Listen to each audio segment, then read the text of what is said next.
जय हिंद दोस्तों। पहलगाम आतंकवादी हमले के बारे में आप सभी वाकिफ़ हैं, जो कि पाकिस्तान ने करवाया था अपने आदत से मजबूर। वो इससे पहले भी कई आतंकवादी हमला करवा चुका है, जैसे कि मुंबई अटैक, पार्लियामेंट अटैक। लेकिन उन स्थानों पे सिविलियंस को ज़्यादा टारगेट नहीं किया गया था। लेकिन इस बार जो उन्होंने किया है, धर्म पूछकर और पर्यटकों को मारा है, ये बहुत ही शर्मनाक है और उसे लज्जा आनी चाहिए अगर वो इंसान है तो। लेकिन उसके अलावा भी वहाँ के पाकिस्तानी अवाम ये मानने को तैयार नहीं होते हैं कि पाकिस्तान ने ऐसा कुछ किया है। वो वगैरह-वगैरह इल्ज़ाम लगाते रहते हैं किन्हीं और पे, लेकिन सच सभी को पता है। और उसके पास भले खाने का कुछ नहीं है अभी, लेकिन वह पता नहीं क्यों युद्ध के लिए हमेशा तैयार रहता है। या उसकी आवाम, जैसा कि आप देख रहे होंगे सोशल मीडिया पे 3 दिन से पूरा ट्रोल कर रहा था, है ना? कि कब युद्ध करोगे, कब युद्ध करोगे? और अब जब ऑपरेशन सिंदूर मोदी जी ने कर दिया है, तो डर के मारे सब वीडियोस बना रहे हैं, है ना? कि मोदी जी युद्ध की ज़रूरत नहीं है ना? इससे आवाम को ही नुकसान होता है। और बार-बार उसके जो बड़े-बड़े आला अधिकारी हैं, वो घटना धमकी दे रहे हैं न्यूक्लियर पावर का कि 2 न्यूक्लियर पावर को लड़ना नहीं चाहिए। तो वैसे न्यूक्लियर पावर होने का इ शुरुआती युद्ध में कोई मतलब नहीं होता है। वो बिल्कुल अंतिम निर्णय होता है, बिल्कुल अ, खराब से खराब कंडीशन में न्यूक्लियर वार होने की संभावना है, बाकी वैसे उसकी संभावना बिल्कुल नहीं है। फिर भी हमारे मन में डाउट ज़रूर आता है कि भाई पाकिस्तान के पास न्यूक्लियर बम है तो ठीक है, लेकिन वो हमारे देश के किन-किन क्षेत्रों पे हमला कर सकता है? क्योंकि मेरा देश छोटा-सा तो है नहीं, हिमालय से लेके कन्याकुमारी तक, है ना? वैसे तो कोई भी नहीं चाहता कि न्यूक्लियर वार का सिचुएशन पैदा हो, है ना? फिर भी अ हमें ये जानना ज़रूरी है कि अगर ऐसा कुछ होता है तो हमारे कौन-कौन से सिटी प्रभावित हो सकते हैं, कौन-कौन से सिटी पे पाकिस्तान हमला करने की क्षमता रखता है और फिर न्यूक्लियर हमला होने के बाद आखिर होता क्या है? और अगर ऐसा होता है, हम लोग उससे बच कैसे सकते हैं? इन इन चीज़ों पे हम चर्चा करेंगे और ये अभी बहुत ज़्यादा ज़रूरी है, क्योंकि हमारे देश में युद्ध की स्थिति बन रही है, तो ऐसा जानकारी होना बहुत ज़रूरी है। तो चलिए एक-एक करके शुरू करते हैं। जैसा कि आप देख सकते हैं, पाकिस्तान के पास कुछ ये सब मिसाइलें हैं, शाहीन-1, शाहीन-2, शाहीन-3, गौरी वगैरह-वगैरह। तो ये सब जो मिसाइलें हैं, उनकी रेंज अगर देखें, तो शाहीन-1 की रेंज है 750 किलोमीटर, मतलब ये 750 किलोमीटर तक हमला कर सकता है। और ये बैलिस्टिक मिसाइल है, ओके? और शाहीन-2 जो है वो 1500 से 2000 किलोमीटर तक मार सकती है ना? उसी तरह शाहीन-3 जो है वो 2750 किलोमीटर तक मार कर सकती है। और उसी तरह अगर ये देखें अब्बाबील, है ना? अब्बाबील जो है वो 2200 किलोमीटर, यानी कि मैक्सिमम अगर हम लोग देखें, तो लगभग 2750 किलोमीटर तक ये हमला कर सकता है। इन 2750 किलोमीटर अगर शाहीन-3 की मारक क्षमता है, तो कहीं न कहीं ये हमारे भारत के लगभग हर हर शहर को टारगेट कर सकता है। अगर कुछ इलाकों को छोड़ दें, जैसे कि अंडमान निकोबार द्वीप समूह, तो उधर भला हमला नहीं कर सकता क्योंकि वो थोड़ा दूर पड़ जा रहा है। फिर भी देखते हैं कि आखिर डिस्टेंस कितना है। ये देखिए कुछ पाकिस्तान के मिलिट्री बेस हैं, जैसे कि सरगोधा का, है ना? बहावलपुर का और उम, कठुआ का, कोरल का, तोनमियानी का।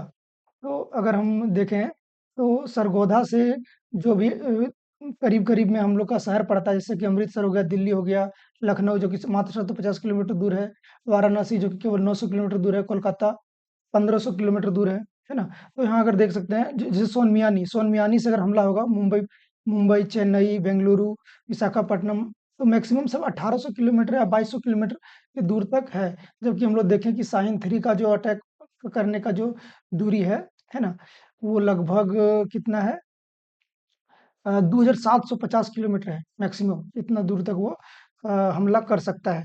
तो अगर हम लोग देखें, तो इन मिलिट्री बेस से अपना शहर जो है वो कोई भी इतना दूर है ही नहीं, सब 2200 किलोमीटर के अंदर आता है देखिए, है ना? अमृतसर जैसे 180 kilometre, Chandigarh 400 kilometre, Meerut 550 kilometre, Kolkata 1500 kilometre, है ना? Agra 650 kilometre, Delhi 500 kilometre, Bhopal 900 kilometre, Jaipur 700 kilometre, Bengaluru 1600 kilometre, Chennai 1700 kilometre. तो सारे जो हैं जो त्रिवेंद्रम ये मैक्सिमम 2200 किलोमीटर, यानी कि अपना लास्ट साउथ इंडिया का जो पॉइंट पड़ता है उधर तक, उ उस तक ये अटैक कर सकता है। तो ये हुआ कि हम लोग कहीं भी भारत में अगर हमारी सरकार और हमारा सुरक्षा तंत्र फेल होता है, तो इन शहर पे भी हमला हो सकता है ना? क्योंकि ये उस मिसाइल के रेंज में आता है, शाहीन 3 के रेंज में आता है। और ये शाहीन 3 जो है, ये न्यूक्लियर बम को कैरी कर सकता है और उस हमला भी कर सकता है। तो अब देखते हैं कि अगर न्यूक्लियर हमला होता है, तो क्या परिस्थितियाँ बनती हैं। ओके, तो देखिए जो न्यूक्लियर हमला जब भी होगा, है ना? तो न्यूक्लियर हमला नॉर्मल बम जैसा नहीं होता है कि भाई ग्रेनेड फटा, है ना? जैसे ग्रेनेड एक बम है छोटा-सा, तो मान लीजिए ये फटा, आस-पास में जो उसके चपेट में आया, जो सबसे करीब में है, उसको उसका जो ग्रेनेड का डस्ट है, यानी कि उसका जो स्कल है, वो बहुत तेज़ी से जाता है और जो जो भी इंसान होता है उसको घायल कर देता है, उसके शरीर में घुस जाता है। और फिर जो प्रेशर से ब्लास्ट होता है, उससे कोई दीवार है, कोई घर का छत है, फिर कुछ भी है, वो टूट जाता है प्रेशर के कारण। लेकिन ये जो न्यूक्लियर हमला है, इसका इफ़ेक्ट बहुत अलग तरह से होता है। अगर हम लोग देखें तत्काल प्रभाव जो कि कुछ सेकंड घंटों में होता है, तो क्या होगा, धमाका जहाँ पे होगा, वहाँ पे पूरी तरह से सब कुछ नष्ट हो जाएगा, मतलब जल के खाक हो जाएगा, सब जल जाएगा, घास-फूस, पेड़, इंसान। आपने हिरोशिमा और नागासाकी का स्टोरी पढ़ा होगा, उसमें जहाँ पे ये बम गिरा था, वहाँ पे इंसान धुआँ बन के उड़ गया था, वहाँ उसका बॉडी तक नहीं मिला था, है ना? तो कुछ सेकंड पहले का क्या होगा, जहाँ पे बम गिरेगा, है ना? वहाँ पे जो भी रहेगा वो पूरा तरह से नष्ट हो जाएगा। यानी कि अगर 0 से 2 किलोमीटर के भीतर में जो भी चीज़ आएगा, उसके बचने की संभावना बिल्कुल ज़ीरो है, बिल्कुल ज़ीरो, है ना? नगण्य। मतलब भगवान भरोसे बच जाए तो बच जाए, लेकिन बचने का कोई चांस नहीं है।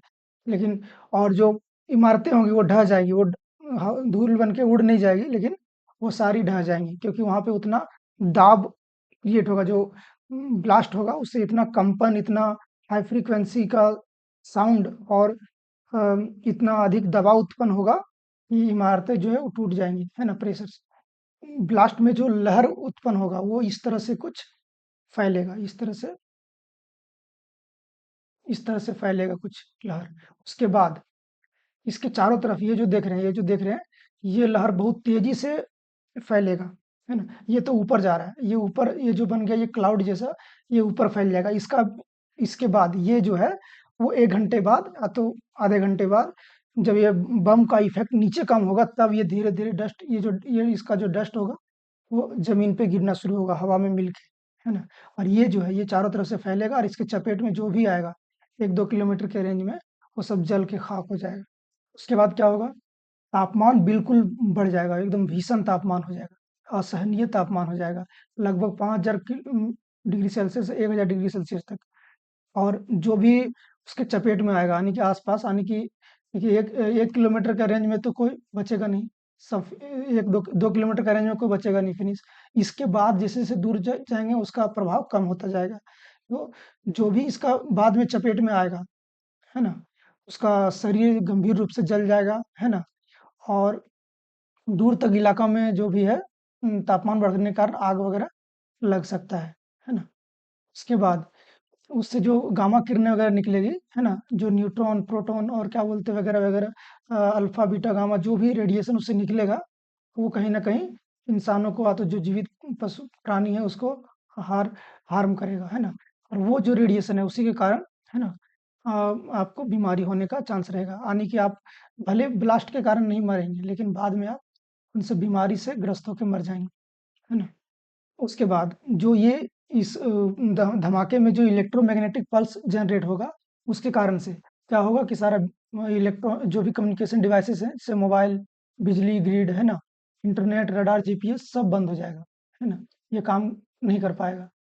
और वो जो डस्ट उड़ा था, जो बताए थे डस्ट उड़ा है, उससे रेडियो एक्टिव पार्टिकल जो है वो फैलना शुरू हो जाएगा। पूरा हवा में मिल जाएगा वो और धीरे-धीरे ज़मीन पे गिरना शुरू हो जाएगा। फिर जो रेडिएशन फैलेगा उनसे क्या होगा, इंसानों को उल्टी होगा, बाल झड़ना, है ना? रक्तस्राव, कमज़ोरी, त्वचा में फफोले उठना, है ना? ये सब प्रॉब्लम होना शुरू हो जाएगा और 3 से 14 दिन के अंदर जो व्यक्ति इसके चपेट में आया होगा उसकी मृत्यु हो जाएगी। तो हम लोग विश करते हैं कि इंडिया को भी, इंडिया वैसे पहले न्यूक्लियर पावर यूज़ करेगा नहीं, है ना? तो हम लोग आशा करेंगे कि उधर से भी न्यूक्लियर अटैक ना हो, क्योंकि उधर से अटैक होगा तो इधर से इंडिया बाद में करेगा ही, तो इसमें दोनों का ही तबाही है। अगर हम लोग हिरोशिमा और नागासाकी का एग्जांपल लें, तो हिरोशिमा में जब बम ब्लास्ट हुआ था, है ना, न्यूक्लियर ब्लास्ट, तो 1.4 लाख मौत हुआ था, यानी कि 1,40,000 मौत हुआ था, है ना, जो कि शहर का लगभग 70% आबादी था, यानी कि 30% आबादी और बचा 70% जो है वो 1,40,000 मारा गया। नागासाकी में क्या हुआ? नागासाकी में लगभग 80,000 मौत हुआ, है ना, और जो बच गया उसको अलग अलग प्रकार की बीमारी, कैंसर, अभी तक सुनने में आता है कि उसी के कारण वहाँ पे बच्चा जो है वो अब नॉर्मल पैदा होता है ना, जन्मजात बीमारी के साथ। तो ये सब इसका नुकसान है। चलो देखते हैं इसके बचने के उपाय, है ना। न्यूक्लियर हमला अगर हो जाता है तो हम लोग इससे बच कैसे सकते हैं? हमला होने से पहले हम लोग को क्या तैयारी करना है ना। तो अभी ये सब हम लोग नहीं करेंगे, लेकिन ऐसा करना चाहिए। अगर जब भी लगे कि संभावना बन रहा है न्यूक्लियर अटैक का, है ना, न्यूज़ को अगर फॉलो करेंगे तो पहले क्या करना है, हम आपातकालीन किट खरीद लेना, जैसे कि टॉर्च, बैटरी, मास्क, रेडियो, प्राथमिक दवाई जो है। रेडियो क्यों खरीदना है? क्योंकि संचार का सारा साधन जो है वो तबाह हो चुका होगा, है ना। जैसे कि फोन नहीं काम करेगा आपका, टीवी काम नहीं करेगा, क्योंकि बिजली नहीं रहेगा आपके पास, है ना। बिजली काम नहीं करेगा तो आपका टीवी काम नहीं करेगा। और हाँ, वॉकी टॉकी इस्तेमाल कर सकते हैं, लेकिन उससे आपको सरकार का गाइडलाइन सुनने को नहीं मिलेगा। अगर आपके पास रेडियो रहेगा तो सरकार जो भी गाइडलाइन जारी करेगी रेडियो पे, वो आप आसानी से सुन सकते हैं। बैटरी पावर्ड रेडियो रेडियो, है ना। उसके बाद क्या करना है, सूखा खाना रखना है जो कि पैकेज में बंद हो, खुला खाना नहीं, है ना। कम से कम 7 दिन का स्टॉक, ताकि जब अगर आप तब तक आप अगर बचे हैं तो आपको सरकार आगे अपना जो भी ऑपरेशन लॉन्च करेगी बचाव के लिए, उसमें आप बच सकें। तो आयोडीन का टैबलेट ले लेना है, क्योंकि उसमें पोटेशियम आयोडाइड, जो ये क्या करेगा आपके अंदर, आपको हेल्प करेगा कि जो बॉडी जब आपका एब्जॉर्ब करना चाहेगी रेडिएशन वाला पार्टिकल को, है ना, तो वो थोड़ा कम एब्जॉर्ब होगा। तो ये आयोडीन का टैबलेट आपको ले लेना है ना। उसके बाद आपको ध्यान रखना है कि आपके इलाके में शेल्टर वाली जगह कहाँ की, यानी कि पैक वाला जगह कहाँ पे है। पैक यानी कि वो जो ज़मीन के नीचे हो, ऐसा जगह जो ज़मीन से नीचे हो, या फिर उसका आउटर वॉल जो हो इतना मजबूत हो कि वो जल्दी टूटे ना, है ना। यानी कि किसी गुफा के बारे में सोच सकते हैं, है ना। तो किसी घर का बेसमेंट सोच सकते हैं, या फिर आप मेट्रो का बेसमेंट सोच सकते हैं। लेकिन मेट्रो का बेसमेंट में भी क्या बोलते हैं, खुला जगह होता है, जिससे आपका रेडिएशन पार्टिकल अंदर घुस सकता है ना। तो आपको ऐसा जगह तलाश करना है जहाँ पे अंदर में बाहर का हवा, मतलब खुला हवा नहीं घुसता हो, है ना, जिसको आप सील कर सकें। आप परिवार के साथ आपको योजना बनाना है, कहाँ मिलेंगे, कौन क्या ज़िम्मेदारी लेगा, है ना। तो ये सब आपको परिवार में एक सबको जागरूक करके रखना है ना। और सरकार जो भी रेडियो या टीवी पे चेतावनी दे रही है, उसको भी फॉलो करना है, क्योंकि अगर ऐसा संभावना उत्पन्न होगा, तो सरकार खुद गाइडलाइन जारी करेगी, है ना। दूसरी बात, अगर अगर आपके आस-पास ये बम गिरा है ना, तो उससे बहुत तेज़ रोशनी निकलती है, तो आपको उसको डायरेक्ट नहीं देखना है। और जो उसका जो फैलाव होगा, है ना, ब्लास्ट के बाद, तो उससे बचने के लिए आपको ज़मीन पे लेट जाना है, सीधा खड़ा नहीं रहना है। नहीं तो अगर उसके आप चपेट में आते हैं, तो आप बुरी तरह से झुलस सकते हैं, है ना। और जो उसका वेव उत्पन्न होगा, उससे आप बहरे या फिर आपको सीवियर डैमेज हो सकता है आपके माइंड को, है ना। तो उससे बचने के लिए ज़मीन पे आपको लेट जाना है, कान बंद करके और फेस को नीचे छुपा के, है ना। उसके बाद अ, अगर 90 सेकंड के अंदर, है ना, सुरक्षित जगह पे भागें, यानी कि कोई बेसमेंट में, बाथरूम में, पत्थर या कंक्रीट की इमारत में, और खिड़की दरवाजे से दूर रहना, क्योंकि वहीं से आपका वो प्रवेश करेगा, जो क्या है, एटॉमिक डस्ट जो रहेगा आपका, वो वाला, है ना, जो रेडियो एक्टिव रहता है पूरी तरह से, वो आपके शरीर में घुस गया तो इतना तरह का बीमारी क्रिएट करेगा कि आप फिर बच नहीं सकते, है ना। और शरीर को पूरा तरह से ढक लेना। अगर आप बाहरी हवा में एक्सपोज हो चुके हैं, तो उस कपड़े को पूरा तरह से खोल देना है, और दूसरा कपड़ा, और उस कपड़े को बाहर फेंक देना है, अपने घर के अंदर, रूम के अंदर नहीं रखना है ना। और कपड़ा दूसरा पहन लेना है। और पूरा तरह से जितना हो सके अपना शरीर को ढक लें, मुँह को, आँख को, हाथ को, दुपट्टा, चादर जो भी मिले, है ना। और साँस लेने के लिए आप क्या बोलते हैं, बेहतरीन से बेहतरीन मास्क का उपयोग कर सकते हैं, N95 वगैरह क्या क्या मास्क आता है ना, वो मास्क आप ले सकते हैं। अगर वो मास्क नहीं है तो नॉर्मल कपड़ा से भी आप अपने चेहरा को ढक के रखें, है ना। और कम से कम हमला अगर हो गया है तो, अगर न्यूक्लियर हमला हो गया तो 48 घंटे तक घर के बाहर नहीं निकलना है। क्यों? क्योंकि वो जो डस्ट ऊपर में दिखाए थे, है ना, वो जो डस्ट है ना, वो डस्ट अब धीरे-धीरे करके ज़मीन पे गिरेगा और अगर आप बाहर निकलेंगे तो आपके ऊपर भी गिरेगा। वो डस्ट पार्टिकल आपके कपड़े से चिपकेगा, फिर आपके अंदर जाएगा और वो फिर आपके अंदर बीमारी क्रिएट करेगा, है ना। तो जब अगर मान लीजिए थोड़ा देर के लिए आप हवा में एक्सपोज़्ड रहे हैं, तो आप कपड़ा बदलने के बाद सब बढ़िया से नहाएँ। कंडीशनर से नहीं नहाना है, कंडीशनर से नहाएँगे तो आपके अंदर आपके बालों में जो रेडियो एक्टिव पार्टिकल है, वो वहीं चिपक के रह जाएगा, है ना?